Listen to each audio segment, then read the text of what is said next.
McDonald's is an example of a company that has gone through the recession with very little stress. So we have a 15.7% growth rate over the last. If I go back to the longer term, the 15-year chart, it's 11. So you could actually, and you can almost see it. You had some flat earnings back here in the late, 1990s into the mid 2000s, and then you've had this accelerated growth rate. But again, looking at the more recent growth rate, we have close to a 15% number. When we come down and look at the forecast, we're forecasting 10% earnings growth. But I want you to see it again here. We're forecasting 7% growth here, 11% growth the following year, and then it's going by 10% a year. But I want to make a couple of points. This is simply a starting point, because I think that was your question. We don't want to forget your question. The reality of it is that I want everyone to understand that this is exactly what it says at the top. It's an estimated earnings and return calculator. I believe that the analyst estimates are reasonably accurate, and they're never perfectly accurate. They're reasonably accurate, and they're also being provided by the company. But I tend to focus more personally on these first 2 years than I do the latter. Okay, because again, I think how'd you put it, John? The further out you go, the greater the uncertainty is. And of course, that's common sense. So that really gives you at least a perspective of what I would call the short to intermediate term, but then also trying to look out there farther.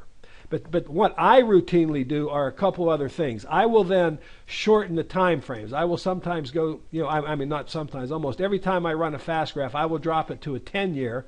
Now I see a 15.8% growth rate because, again, I focus on what's over to the right. So I see that McDonald's growth has actually accelerated, and then I come back in here and I look now through the recessionary time, which is the last 5 years, and I still have almost a 16% growth rate. Even going through the Great Recession, McDonald's actually had some pretty darn good years relative to most, the average company out there.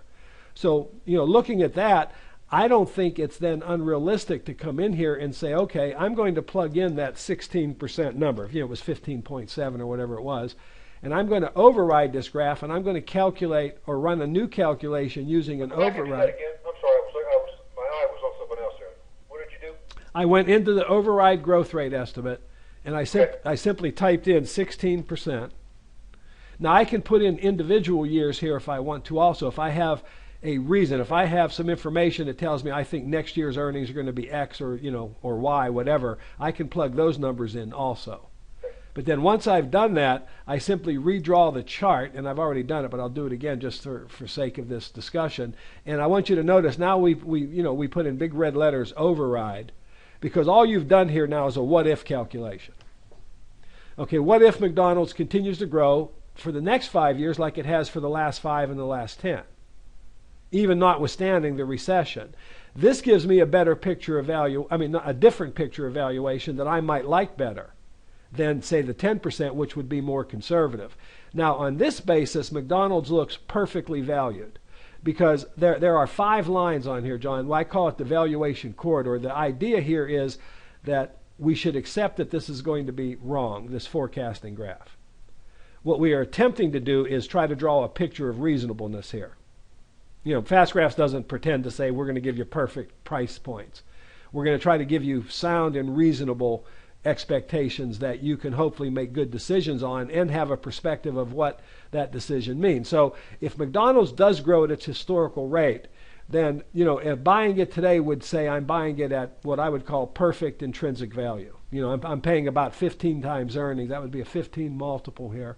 It'd actually be a 16 multiple, not 15, because this is now a PEG ratio chart. I want you to notice it flipped over to PEG ratio. But if I go back to the 10% graph, okay, it's still going to apply a 15 multiple, but it's going to have a much lower growth rate, but it still shows McDonald's being within the value corridor.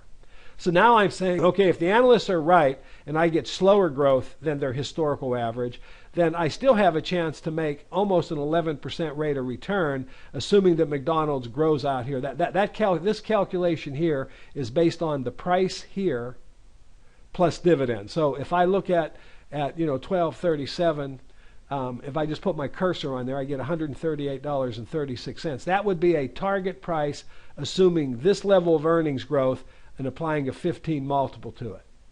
if McDonald's traded at a 20 multiple, 19.5 multiple, it would be a $180 stock, and if it only traded at a 7 multiple, it would be a $69 stock. This gives me kind of a, a best case, worst case kind of ability to calculate also.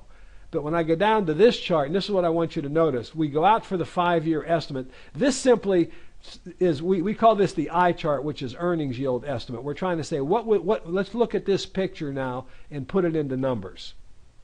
Okay, so assuming McDonald's grew earnings by 10% a year, then 2012 earnings on a $100,000 investment, which is just a calculation number. It could be, you could think of it as a dollar if you wanted to. That would give me $6,000 in earnings, if you will, gross earnings, and that would increase by 10% a year. And the total cumulative earnings over the next decade, assuming McDonald's grew at precisely 10% a year, would be $101,000. And looking at a 10-year Treasury bond yield now of 1.62 or 3%, that means I've got a ratio of 6 times as much earnings as I would get interest on a riskless investment. That's what this calculation is all about. Okay, but this number here, you notice the brown box here is giving you this calculation right here. You see that? And it's giving you that rate of return, and you can see how it's calculated. But that rate of return does include the dividends in the equation, not reinvested, just added up and added into the equation. So now if I go back and draw this as a 16% growth rate, like we discussed earlier, if I go back to the what if scenario and say, okay, let's look at it from a 16% point of view, what happens here is I have a very similar multiple. I've only increased my PE ratio by from 15, which is average, to 16. But now I get a 16% potential rate of return and a $182, share price, which is what you're going to see here again. But I also get a much higher ratio. So, what I've done here is just simply say mathematically, if I have confidence that McDonald's is going to grow somewhere between 10 and 15% a year, I've probably got a real good investment here. And I can make a rate of return that on the worst case is probably going to be double digit, 10.8. And, maybe assuming fair value, and best case, I can make as much as 15% a year compounded from here. So it really comes down to, ultimately, when you make your decision as an investor, what number that you put in this graph that you're most comfortable with. Because all this is, I just want you to think of it as a calculator that just gives you numbers. Yeah. That clarify it for you? It does, and it's interesting too. When you look at those the return calculator, I always like, how many analysts are we talking about here? If it's a large number like McDonald's with 16, then probably what you have is a pretty good shot by the experts as to what they think is going to happen, I guess, in a perfect world. I mean, obviously, who knows what the political and all that kind of, those kind of considerations are going to be. Yeah, and again, you don't. The more analysts, the better. I personally think so. 1, 2, 3, or 4, I mean, I just don't give a lot of credence to that. I mean, it's nice to know that somebody out there with some knowledge is doing that, but you don't know who they are, what their predilections are, or anything like that. Right, and in that vein, that's another reason why we've created some links. By the way, Sherwin-Williams had 16. McDonald's has 27 analysts. Okay, which is obviously better, as you point out.